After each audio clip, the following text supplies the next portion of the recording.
Have you ever wondered what it would be like to hide your real name so you could become a secret poet hero in a Hispanic heritage story?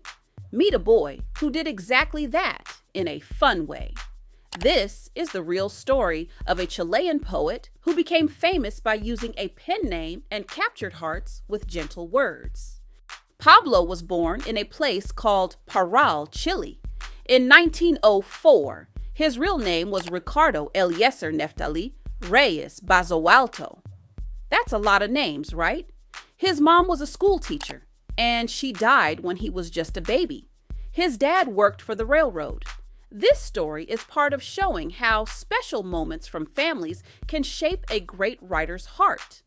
When he was around 10 or 13 years old, the boy started writing poems and even published his first work in a local paper. That shows how stories can glow bright in a child's imagination.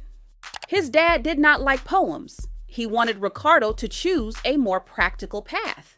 But Ricardo? He loved writing so much, so he chose the pen name Pablo Neruda, a name that sounded like a secret friend, a name chosen to protect a young poet's dream. He began sending his poems out under that name, and his writing flew out into the world. Later, he legally changed his name to Pablo Neruda in 1946. He lived in places like Temuco and Parral. The trees, rivers, and lakes from those places filled his poems with nature's magic. One trusted poet named Gabriela Mistral encouraged him when he was young.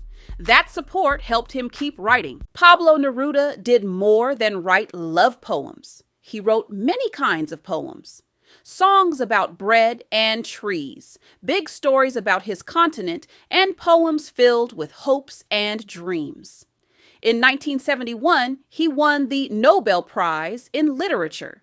The prize said his work was like an elemental force, bringing alive an entire continent's destiny and dreams. He was also a diplomat and a senator. He worked in many countries, meeting different people and sharing stories around the world. But his words were strongest at home. He used them to help people, speak out for justice, and stand up when things were unfair. Then things got tense in Chile.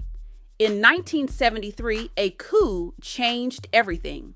Pablo was sick with cancer. The government said he died of natural causes, but later people asked questions. Some forensic tests suggested he might have been poisoned. A court reopened the case in 2024 to look again at how he died. Even though his end was sad, his legacy is full of wonder.